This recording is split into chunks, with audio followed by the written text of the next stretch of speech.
Assalamualaikum warahmatullahi wabarakatuh.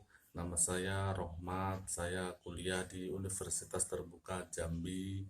Saya mengajar di SD 242 Desa Suaputat, Kecamatan Sekernan, Muaro Jambi.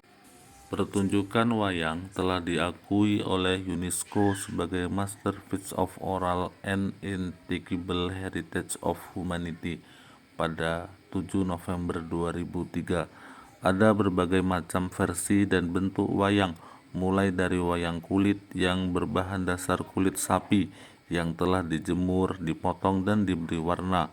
Kemudian wayang golek yang berbahan dasar kayu. Ada pula wayang orang yang dimainkan secara langsung oleh orang. Angklung adalah alat musik bernada ganda yang secara tradisional berkembang dalam masyarakat. Angklung selama ini dikenal sebagai alat musik khas daerah Jawa Barat.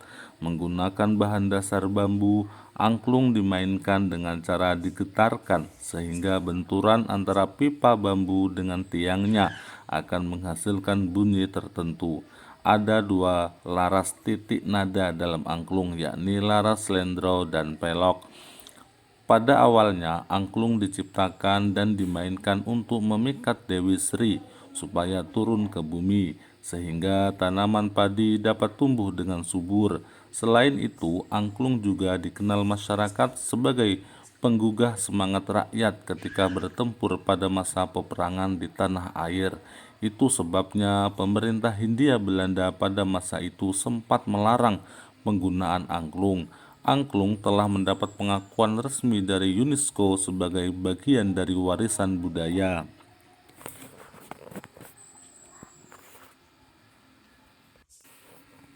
Yang ketiga, keris. Keris merupakan senjata tradisional asli Indonesia yang diyakini mengandung kekuatan supranatural. Raja-raja di Nusantara pada zaman dahulu menjadikan keris sebagai senjata pusaka.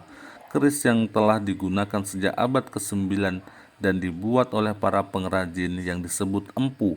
Bilah pisau pada keris dibuat dari campuran beberapa logam, sementara gagangnya dibuat dari tulang, tandu, atau kayu. Pada zaman dahulu, logam pembuat keris diambil dari meteor yang jatuh ke bumi. Para peneliti sempat menyebutkan bahwa keris kuno mengandung unsur titanium, yakni suatu bahan yang baru digunakan pada abad 20 sebagai pelapis kendaraan luar angkasa. Yang keempat, batik. Setiap orang Indonesia pasti mengenal batik, baik yang tradisional maupun yang telah diciptakan kembali dengan corak modern. Batik dihasilkan dengan cara menuliskan lilin panas ke atas kain dengan menggunakan canting. Batik biasanya digambar di atas kain katun atau kain sutra. Kain batik telah dikenal sejak zaman Kerajaan Majapahit dan terus berkembang hingga hari ini dengan berbagai macam motif dan kreasi.